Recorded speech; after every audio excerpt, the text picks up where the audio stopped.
Welcome back to Jersey Matters. When the city of Asbury Park allowed businesses to open up a little more than they were supposed to, the governor stepped in and stopped it.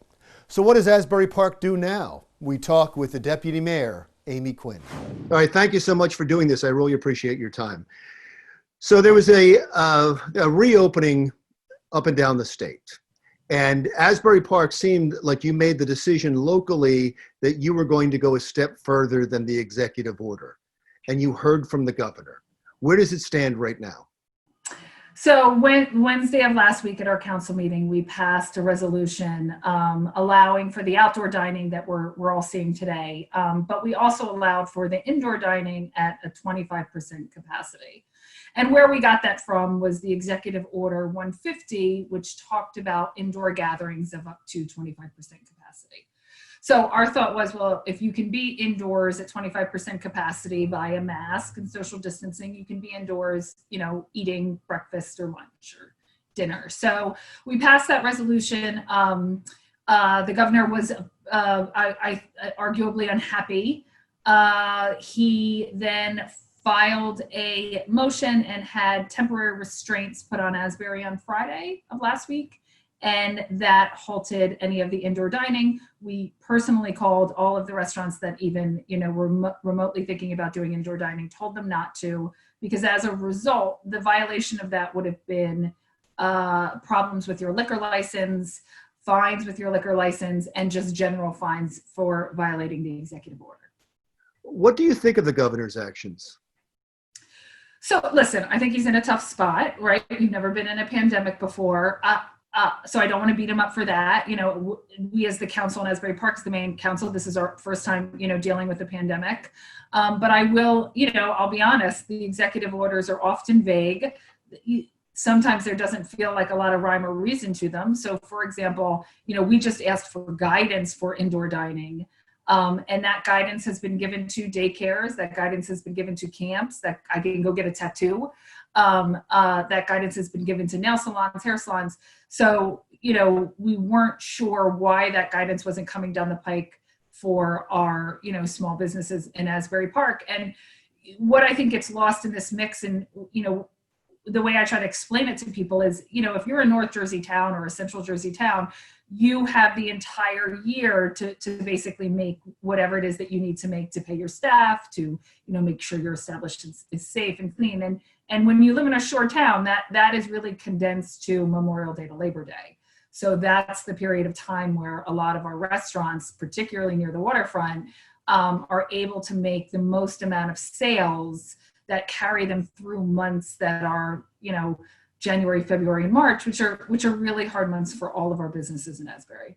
Are there businesses at the point right now in Asbury Park that are suffering so much because of the shutdown that they're on the brink of closing?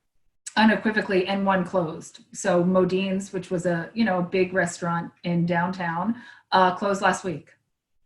So there was some excitement about the reopening, and then that excitement was quelled by this suit by the governor. Do you because he's opening things up next week? I mean, there's a slow opening. Do you think he reacted too harshly to what you did? I thought what we did was relatively mild.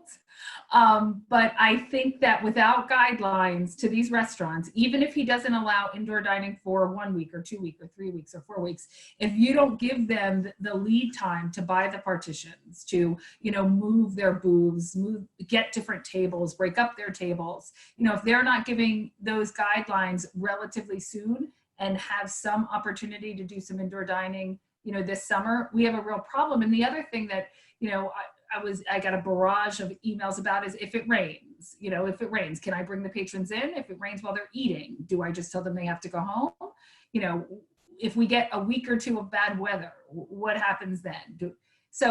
Are you asking those questions to the administration? I'm asking those are the questions being asked to me by small business that I'm passing along, right? And are you getting answers? No, we aren't getting answers at this point, but we're hopeful that the governor is motivated to give some sort of guidelines. So how vehemently are you going to fight this?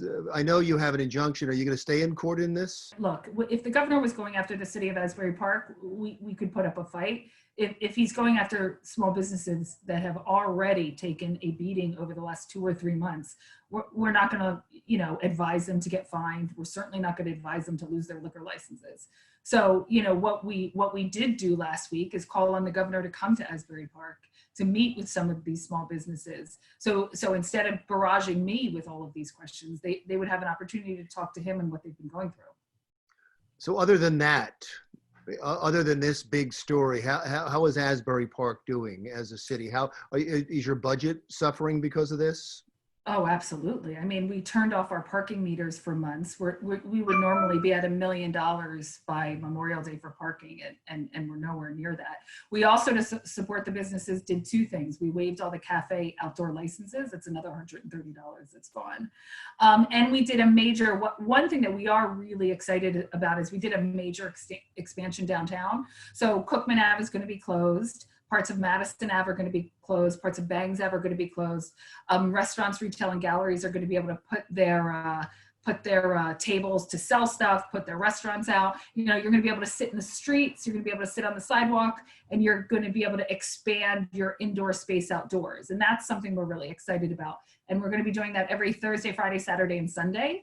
And again, in the hope that we can, they have the opportunity to try to, make some sales before the end of summer. Well, thank you so much. I really appreciate you spending the time. Sure, thank you. Greetings from Asbury Park. Amy Quinn, Deputy Mayor of Asbury Park. Still to come on Jersey Matters, we'll talk with small business owners in New Jersey to find out how they're adjusting to the partial reopening. That's next.